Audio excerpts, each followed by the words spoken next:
হামজা চৌধুরীকে নিজেদের মাঠে দেখার যে স্বপ্ন পুষিয়ে রেখেছিল সিলেটবাসী, সেটি এখন অনেকটাই ম্লান হয়ে এসেছে। ভারতের বিপক্ষে এএফসি এশিয়ান কাপ বাছাই পর্বের দ্বিতীয় লেগের ম্যাচটি সিলেটে আয়োজনের কথা থাকলেও সেটি এখন ঢাকায় সরিয়ে নেওয়ার পরিকল্পনা নিচ্ছে বাংলাদেশ ফুটবল ফেডারেশন।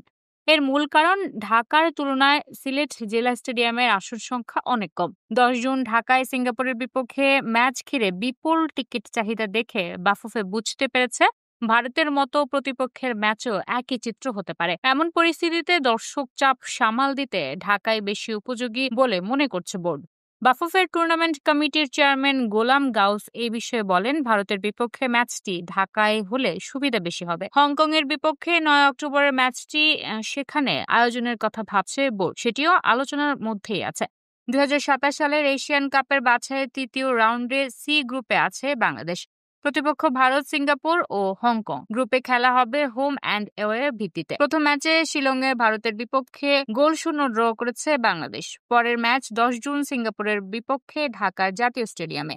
এর আগে সিলেট জেলা স্টেডিয়ামে 2022 সালে মঙ্গোলিয়া ও 2023 সালে সিসেলসের বিপক্ষে মোট 3টে আন্তর্জাতিক প্রীতি ম্যাচ আয়োজন করেছিল বাংলাদেশ। সিলেটে হংকং এর বিপক্ষে ম্যাচ আয়োজনের সম্ভাবনা রয়েছে। হয়তো সে ম্যাচে আবারও জেগে উঠবে সিলেটের গ্যালারি, ফুটবে সেই না বলা স্বপ্ন, নিজেদের মাঠে দেশের ছেলেদের দেখতে পাওয়ার। You are watching Raj TV, জাগরণে Bangladesh. Please subscribe our channel.